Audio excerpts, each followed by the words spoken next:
we're back, I guess, and we're gonna pick up here. So I already went over Indulge to Excess, and that wasn't really doing anything for me. So now we're on Benny, and I just started reading Benny when I got the notification that it had crashed. So because the internet just decided it wasn't going to be running for like a minute. So anyway, Benny is Convoke, and at the beginning of your end step, if you created a token this turn, you draw a card. So yeah, it's kind of hard not to run Benny. So we're gonna go to the commander sets.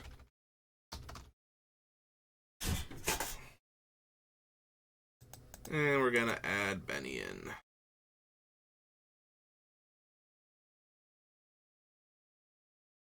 Benny should be I think before Kamigawa, I think. I'm not 100% sure. I'm blanking now if the Streets then Neon Dynasty. Yeah, I think Streets was first.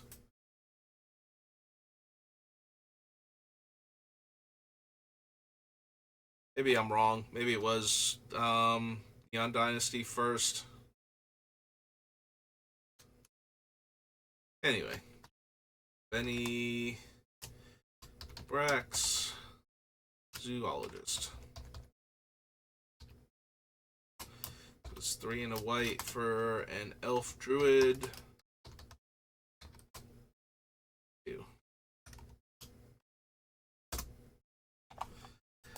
So we add Benny to the list. Tenuous Truce we don't need. Marie the Killing Quill. Spiteful Repossession. Actually, hang on. How many assassins, mercenaries, and rogues do we have?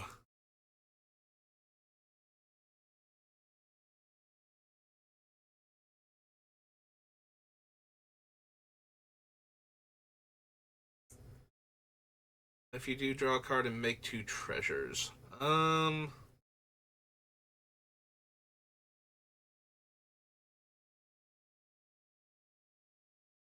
assassin, rogue, and mercenary.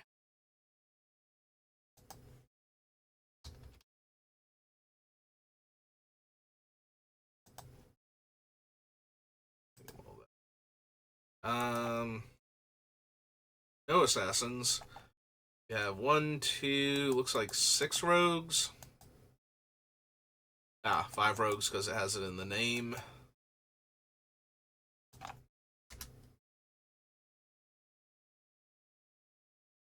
And Kellogg is a mercenary. Alright, so nowhere near enough for Marie right now. Maybe later if we get more, but deals damage to each opponent who controls more lands than you equal to the difference, then create a number of treasure tokens equal to the damage dealt this way.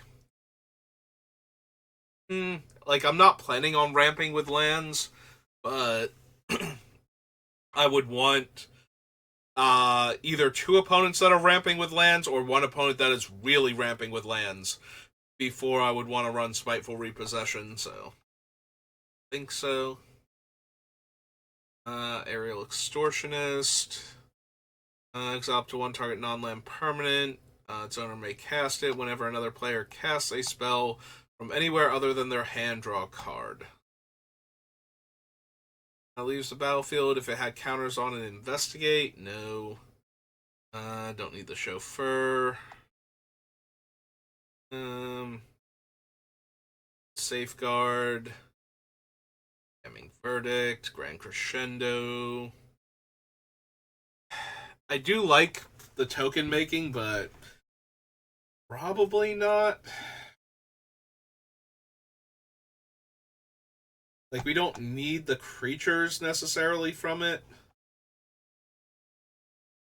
And we already have, like, 4 different ways to protect my things, so I can see not running Crescendo, despite the fact that we have a token sub-theme going on, and making a ton of tokens would be a fine add-on to protecting all of my stuff from a Wrath.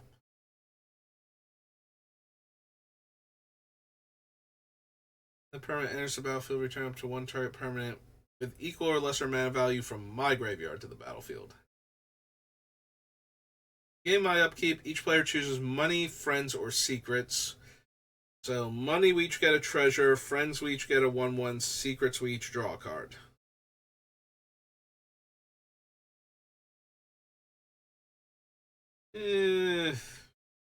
Not really.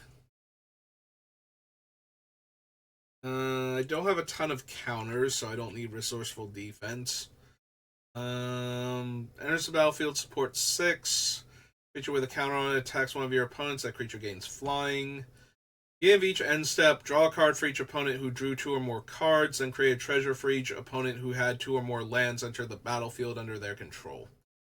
It's a little bit tempting because I'm not the only one running fetch lands, so being able to get a treasure every time somebody plays a fetch land and cracks it in the same turn. The problem is that then they just don't crack it in the same turn. They just wait until the next player's turn, unless they need the mana immediately. Which sometimes they do, and I would get to make a treasure there. I draw a card for each opponent who drew 2 or more cards this turn. It's fine. It's playable in the deck. I don't think I need it, though. For each creature that died under your control this turn. I think so. Dogged Detective. Don't need Lethal Scheme. An example. Fortune Teller.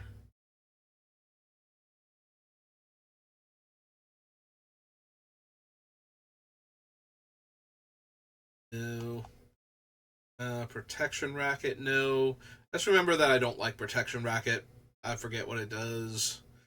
Repeat the following process for you. Reveal the top card of your library. Player may pay life. Yeah. Yeah, I still don't like it. I keep forgetting exactly how it works. I just remember that every time I read it, it's like, that's not anything I'm interested in. Waste Management, no. Wave of Rats.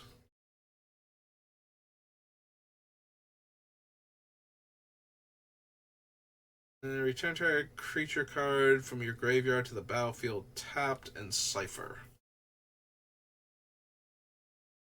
Casualty 2. Each opponent exiles the top card of their library. You may cast spells from among those cards this turn. If you cast a spell this way, you pay life equal to its mana value instead of paying its mana cost.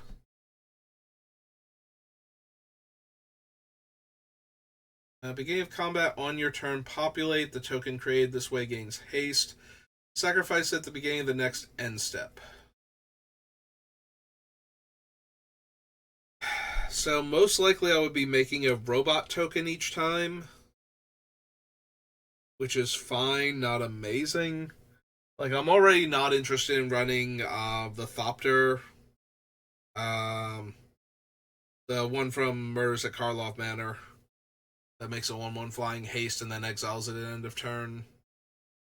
Or sacrifices it at end of turn, rather, because you do sacrifice it for the cards that care about that effect.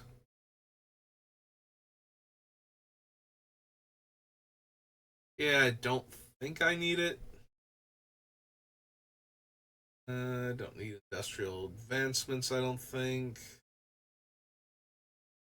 Yeah, no. Life of the party, no. Exile the top card of each player's library. You may play those cards this turn. You may spend mana over mana of any color to cast those spells. When Reign of Riches enters the battlefield, make 2 treasure. The first spell you cast each turn that mana from a treasure was spent to cast has Cascade. Do I want all of my spells to have Cascade? Like once per turn.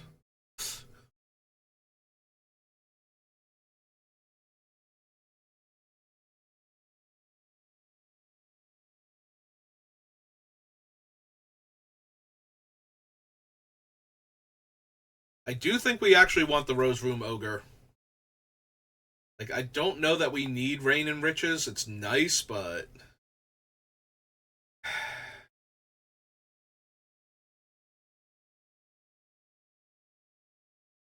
Also, life insurance is a little bit tempting. Like, I'm not going to be able to make the tokens very well from it because I don't have enough creatures, but opponents might be losing their stuff. Alright, let's find Benny. Start adding stuff in. So, I do think we want the Rose Room treasure, though.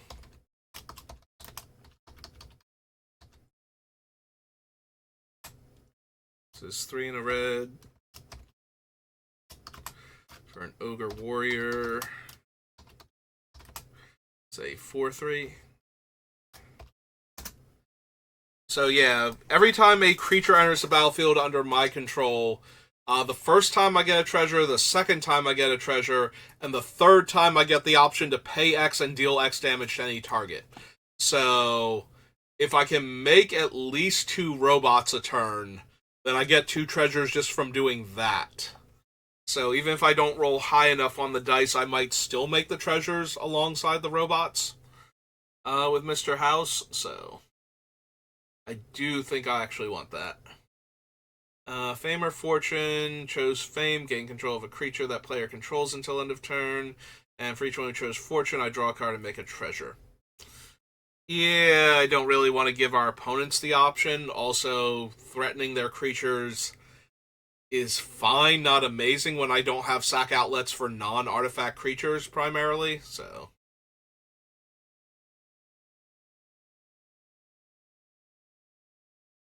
Plus 1 less to cast, and it has Encore. Turf War, no. So yeah, life insurance is tempting, but also very dangerous. Like, it just makes it way too easy for me to die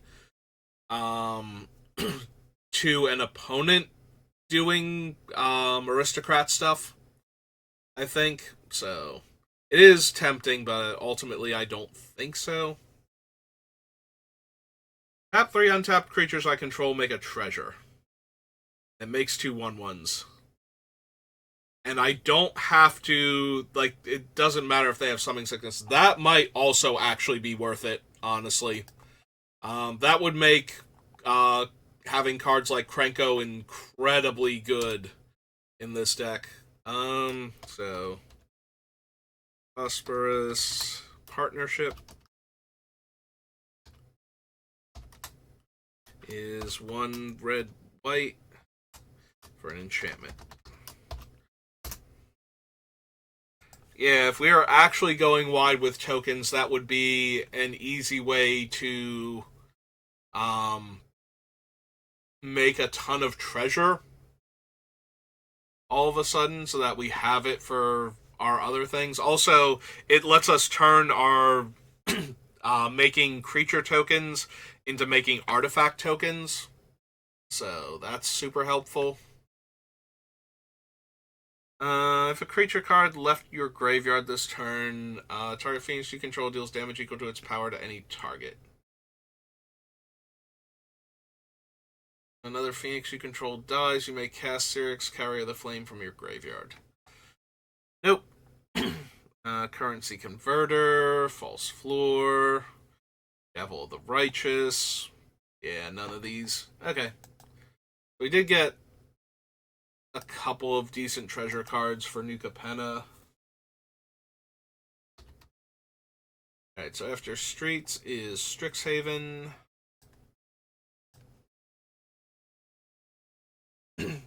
Which there's a tiny bit in Lorehold caring about. Like artifacts and enchantments, but not really, because they more care about cards leaving the graveyard. Like, the commander decks had a lot more of a focus on red-white, the antiquity investigation side of Lorehold. Don't need Dispute, don't need Probation, Access Tunnels, Ardent Dustspeaker,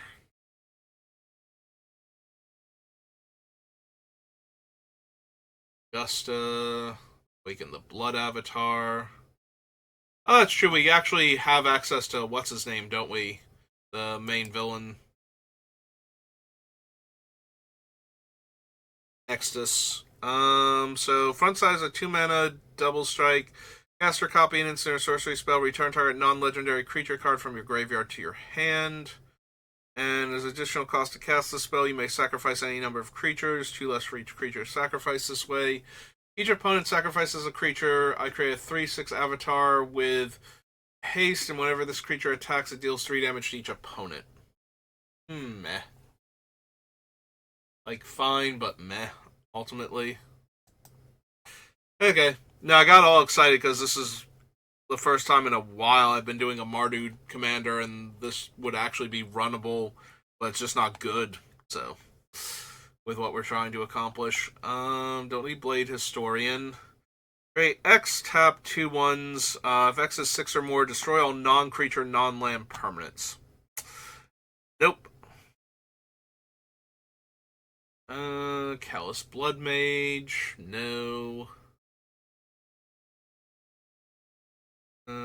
Closing statement.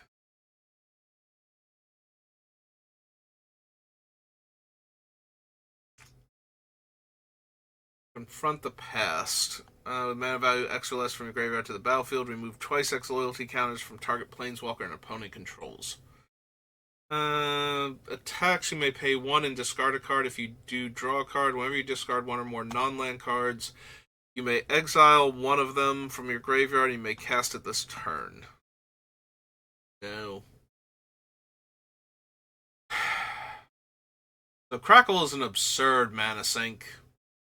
Because once X is 3 and we get to deal at least 15 to each of our opponents, I'm already feeling pretty good about that, so it doesn't take a whole lot more. The problem is, it's like getting X up to 5 is 17 mana, and even with our treasure production, that might be a bit rough.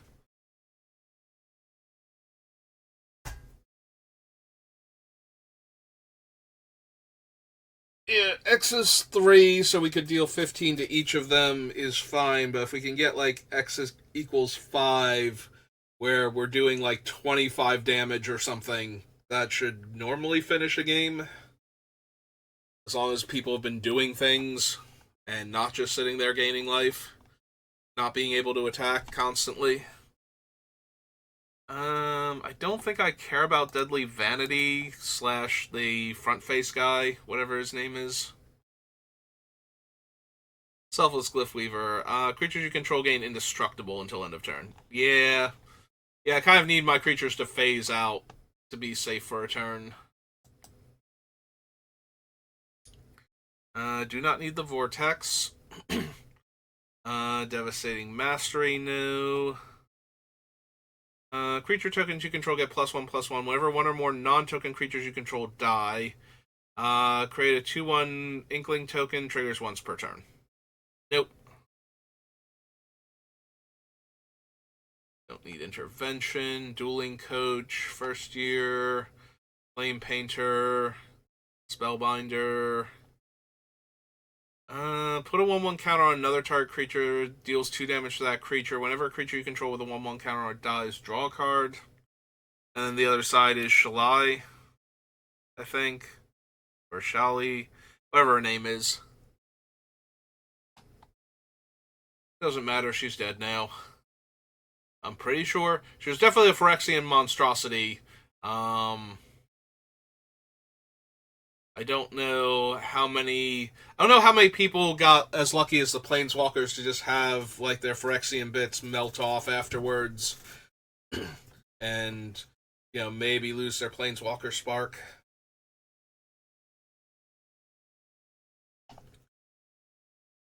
Exhilarating Elocution. Explore the Vastlands, no. Explosive Welcome, no. High Twitch, Fervent Mastery.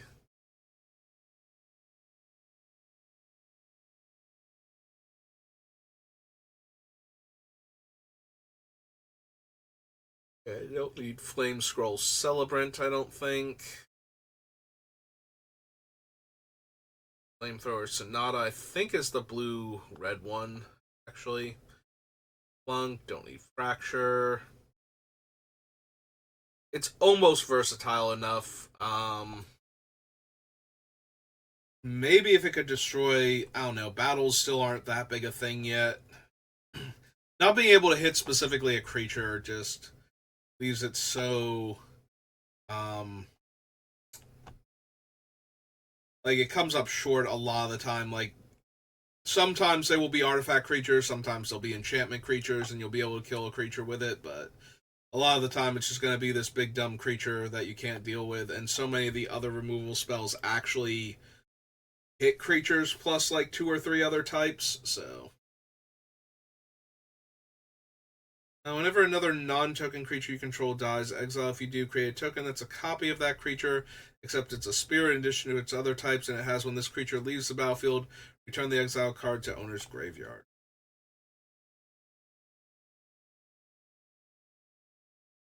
And any of the summons. Lifelink Menace spells you cast that target a creature cost 2 less to cast.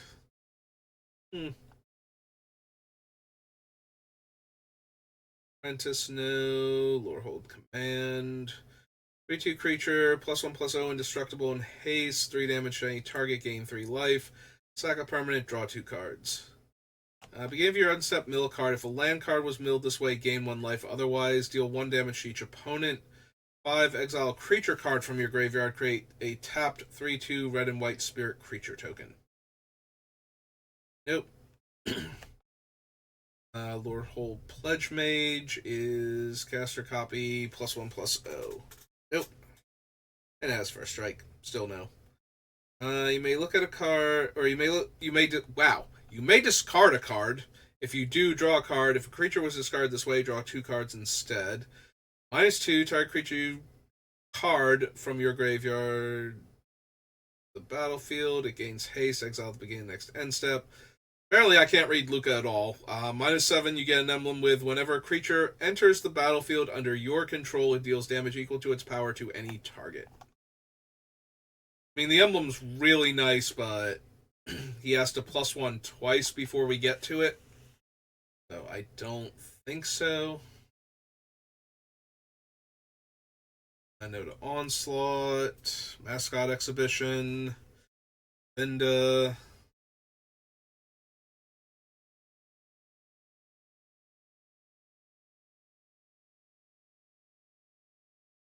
I mean, obviously, it needs to be prohibitively high in order to stop you from just casting your cool spells from the graveyard. But I really want to cast my cool spells from the graveyard.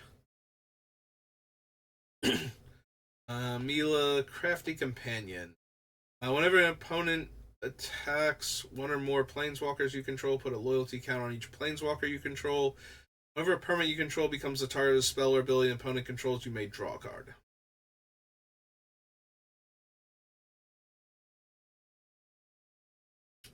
That is the blue-red Dean, so no. Dissector, Auric Lore Mage, no.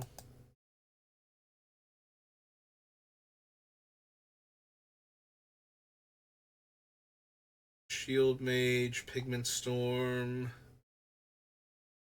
Ages, no. Pillar Drop Warden.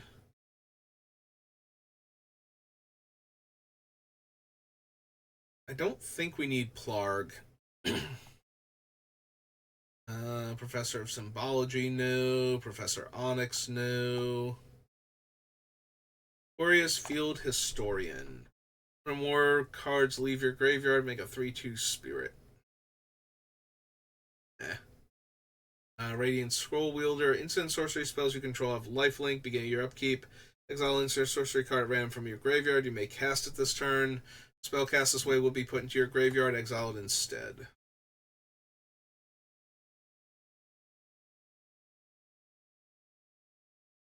One target. Return up to 1 target artifact card, enchantment card, instant, and sorcery. Planeswalker. Your graveyard to your hand. Exile reconstruct history.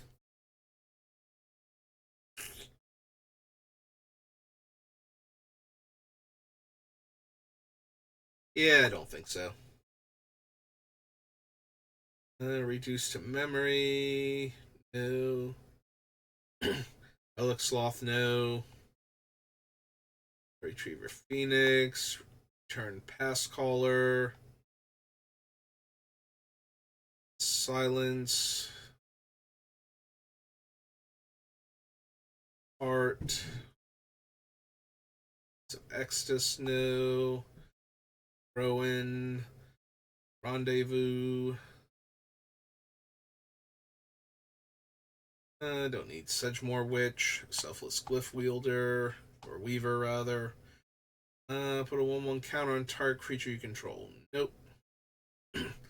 Beginning of combat on your turn. Choose two. Each mode has to target a different player. Make a 2/1. Draw a card and lose a life. Put a 1/1 counter on each creature they control.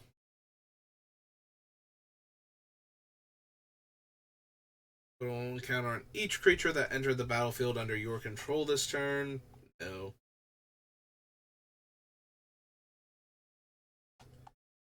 +3/+3 and flying until end of turn. Return target creature card with mana value 2 or less from your graveyard to the battlefield. Target player draws a card and loses a life. Target opponent sacrifices a creature. No. Whenever you cast or copy an instant or sorcery spell, gains your choice of flying or lifelink. Whenever an opponent casts a spell with the chosen name, they lose 3 life and you draw a card. I mean, I can always name their commander, but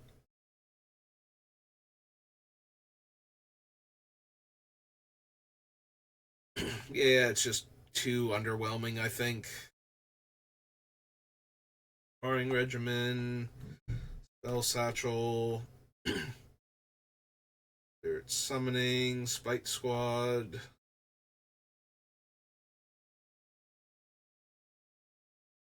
Mentor, Node Spirit, Stormkiln Artisan. Yeah, I think I'm moving away from this. Like, every time I cast instant or sorcery, I would get a treasure, and it would have a huge power on its own from all of our artifacts that we're running, but it also is just an X2, so it doesn't evade anything, and it dies to almost anything in combat. So I'm kind of off the whole idea of Stormkiln Artisan or any of the other ones that we have that are like that at this point. I don't need the Proctor, Study Break, Breakthrough, Tenant No, Tenured Inkcaster. Gain 2 life. They discard 2 cards. If I do, draw 3 cards.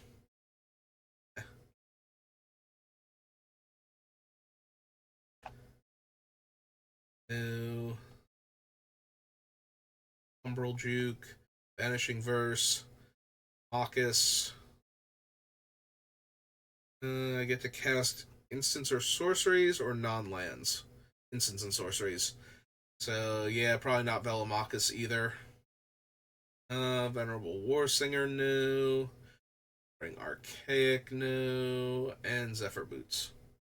Alright, I've been going for about 2 hours, and I'm starting to really feel the eye strain of trying to read all these cards, so I'm going to take a bit of a break, and we'll come back. I don't know if we're going to actually play any Magic today. Pre-release is tomorrow, and I really don't want to spend gems or gold on anything until the new set comes out, so we might just be doing some Hollow Knight.